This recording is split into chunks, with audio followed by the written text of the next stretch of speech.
I just wanted to get on and make a quick video. I've been making masks, as some of you know. I'd never made a mask before this week, because why would I? But I love to sew, I love to craft. I've made a bunch of quilts and other little crafty project things, so I thought I could make a mask, why not? So I went online and I found a little tutorial from Sarah Maker. SarahMaker.com, that's who this pattern comes from, so thank you, Sarah. It's really smart for everybody to be wearing masks right now anytime that you go out into public, even if it's like a drive-through, anytime you're gonna come in contact with other people at all, or be in like a closed space where people have been, to have that layer of protection. And we don't want to take away from the medical community and what their resources are. So it's really important for us to kind of step up and do our part and kind of be self-sufficient and make our own protective equipment to try and slow the spread, flatten the curve, of course, so that our healthcare workers aren't so bombarded and infiltrated. This is actually a pretty good like beginning project. So even if you haven't sewn a ton, you could start with this, and you know, it gives you something to do while you're stuck at home. You've got time, so might as well just kind of play around with it. Let me show you. This is the masks that I've been making. They look like this, but it's covering up above your nose and under your mouth. Okay, and then do your hair and you look virus fabulous. The other cool thing about these, they are machine washable. So I would machine wash on a delicate cycle and then either just lay them flat out to dry because you don't want to warp the elastic, or just do like an air dry cycle in your dryer. The other nice thing about these is that they do have a pocket. This is one of the reasons why I went with this pattern from Sarah Maker. They have this pocket in the back. So it's open, so if you do want to add pipe cleaner, I know a lot of people have talked about they put pipe cleaner on the top so that they can kind of shape it to their nose and kind of push it closer so that air is not getting in through the top as much. Or if you even wanted to add like extra filtration or extra layer of fabric, it is double layered, but if you wanted more protection, there is that opening in the back. So it's a pretty awesome mask. All right, here we go, let's get started. So first of all, this is the size of fabric that you will need. It is 8.5 inches wide by 15.5 inches long for an adult size mask. You're gonna fold right sides together in half the long ways like this. And then I like to press it just to keep it nice, press that crease with my iron. And then you're just gonna sew, and I have been using about 1/4 inch seam allowance while I've been making these, but kind of give or take. It's kind of nice because they're forgiving. It's not like quilting where it has to be totally spot on the whole time. This is where the two folded ends came together, and we just sewed from all the way over to the end until about here. And then we're gonna leave 2 or 3 inches in the middle without being sewn. And then you're gonna pick back up right here, sew all the way to the end. Make sure you back stitch. You wanna be back stitching and using kind of a tight stitch all the way along this process because we want them to be really durable. We wanna be able to use them again and again and put them in the washing machine and have them hold up. So you've got it sewn together except for 2 or 3 inches in the middle. So we're gonna kind of open it up. Here's that seam that I just made, and I'm going to move it to the middle. So now it is right here, and I'm going to take my iron and I'm going to press that seam open all the way down, okay? So that's what I have right here, okay? Here's that seam that I sewed. You can see there's the hole in the middle where I did not sew, so there's that hole is still there, but I have that seam pressed open, and then I also pressed the sides. It really helps if you press as you go, so I pressed these new creases into it. And the next step is to pin in the elastic. Now, here's my elastic. I just have 1/4 inch wide elastic. Check out, see if you're having a hard time finding elastic. 7.5 inches is what I've been cutting my 2 pieces of elastic to. Okay, so anyway, you're going to take on either end now, this is kind of like a big tube. You've got an open end and an open end. That's where we're gonna be pinning our elastic. And we need to put the elastic on the inside of this tube. So you are going to take the elastic, the edge, you're gonna line it up all the way with the edge of your piece of fabric there. So there's the crease. That's why it's kind of nice to press a crease into the sides of this, okay? Because I'm gonna line up my piece of elastic. I've got it running right here, up and down this way, right at the edge. And then I'm going to take a pin and I'm gonna pin it in right there. And then this part gets a little bit tricky. So here's my elastic. It's on the inside of this little tube of fabric. I need to take the other end of elastic. You wanna make sure that it's running smooth, that it's not twisted, right? We want it to stay the same direction. So I'm gonna run my finger, make sure that it's the same way and that I haven't twisted the elastic. And I'm just gonna do the exact same thing on the other side. I'm gonna line up that elastic so that it's just sticking right out right here. And it's just right up next to this edge as close as I can get it.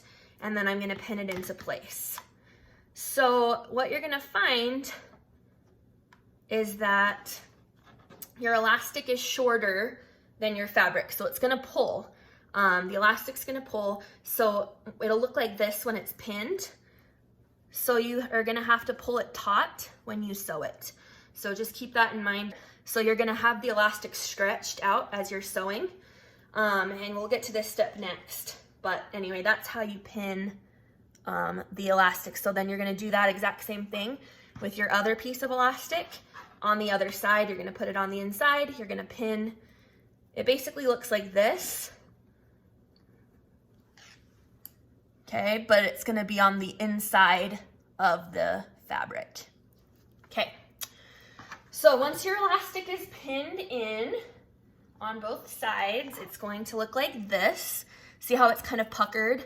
That's because the elastic, remember, is shorter than the fabric, and so it's pulling that fabric. So when you go to sew it, again, I do about a 1/4 inch seam allowance.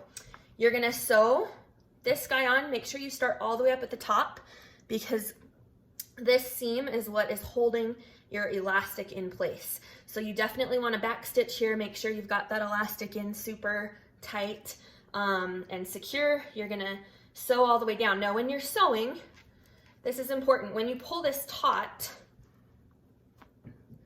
okay, this elastic on the inside, you can't see it, but it gets tight, right? Because we're stretching it out. And that elastic's gonna wanna push to this side up here. Well, this is where we're sewing, right? We're sewing down this line. So we don't wanna sew over our elastic. The only places where we wanna sew over the elastic is up here at the very top and down here at the very bottom. So it's important, I just kind of keep my finger as I'm sewing. I use one finger to keep the fabric pulled taut so that the fabric stays together. And then the other finger, I just kind of feel next to my presser foot, and I just make sure that the elastic is out of the way underneath, because I can't see, but I can feel the bump of where the elastic is. So I just feel with my finger as I'm sewing, making sure that the elastic is out of the way, and I just sew a straight line down. Again, make sure and back stitch really well down at the other end, and then do the same thing on the other side. So the elastic is sewn in here. You can see, maybe you can see the seam. So it's just running straight across here. I've back stitched on both ends, and it's puckering the fabric. That's okay, because remember that elastic is kind of pulled tight right now. So it's pulling that fabric in. Same thing on the other side. We're gonna use this hole to turn it inside out. Magic, our elastic is there, okay? So we sewed that elastic on the inside of our little fabric tube, and now when we turn it inside out, the elastic is out here. I like to, if you have a point turner, you can use a point turner, or if you're like me, use kind of a semi-sharp but not too sharp pencil, and just stick it up into your corners and really make sure to get like a nice clean corner. Push all of that fabric up so that you don't have like rounded bunchy corners, but you have nice straight pointy corners. That's what we want. Okay, so there we go. We're starting to look like a mask a little bit. Once you get to this point, I like to press it. Be careful of the elastic. You don't want to iron the elastic for too long, but just kind of take your iron and just press. Get nice creases all the way around. Get this this seam pressed down again where the opening is, kind of, you know, make sure it looks nice. I like to kind of take the point of my iron, get into all of these. It's gonna make the next step a lot easier if you give yourself a nice clean press to work with. This next step is creating the pleats in the mask. You're going to take your mask with the elastic on the sides, obviously, and you're gonna do 3 pleats. Okay, the first one, you're gonna leave about, I don't know what I've been doing, maybe 2.5 inches. I eyeball things. I'm not a very exact person, so this works for me because it's one of those things that's very forgiving. So I'm gonna take a portion about that big. I'd say it's between 2 and 3 inches. Let's measure and see. Oh, look at that, 2.5 inches. I eyeballed it. Okay, so about 2.5 inches, we're gonna just fold it down. So all I did was like pinched the fabric, grabbed it and pulled it to create that pleat. And I'll show you from the side what it looks like. So there's our pleat. It should be about 1/2 inch of the actual part that's folded on top of each other. So as I do that, I'm going to make sure to pin this down on both sides. And then I'm going to take another one and I'm gonna do another like 1/2 inch pleat, pin it down, and then one more final 1/2 inch pleat, pin it down. So that's what it's going to kind of look like. This one has the pins. Each pleat has a pin on both sides. And then I also just took my iron and pressed these pleats into it. That's gonna make it a lot easier as I'm sewing the pleats down to have it all pressed. And it's just gonna make a nicer looking, neater mask in the end anyway. But be careful, again, don't keep the iron on your elastic or the head of your pins, especially if you have plastic headed pins. So now it's ready to be sewn. You want to be careful when you're sewing this. You can see kind of a lot of bulk because of all of those pleats that we have to sew over. But all you're going to do is just top stitch. And again, you can kind of decide where you want to top stitch it. If you want to move it over, do it over to the side a little bit more, you can, or closer to the edge. The closer to the edge that you are, there's going to be more bulk because there's the seam allowances down inside of here that you kind of have to work with. So I've been going maybe, I'm guessing 3/8 of an inch in from the edge on mine, something like that, I don't know. But you're just going to, again, back stitch, top stitch all the way down, back stitch at the end, and then of course pull your pins out as you go, but just be mindful of the pleats, especially on the back side. You don't want to have your pleats get like, you know, folded the wrong way and sewn down like that, because it'll just bug you. Okay, so then do the exact same thing on the other side, and your mask will be finished like this one. Voila, beautiful. Again, it's got the hole in the back so that you can add more layers or put a pipe cleaner in for your nose. But this is the front, and then it will expand out to cover your nose and your mouth. So anyway, this is, that's kind of what I've been working on. Just wanted to kind of get on and show you guys. It's doable. I think it's something that we can all kind of do to help each other out right now. If you do know how to sew even just a little bit, get your sewing machine out, kind of play around with it, because it can really help save lives so that we're not spreading this virus unknowingly. So anyway, thank you so much for watching, and hopefully that helped you out a little bit, maybe inspired you to make some masks.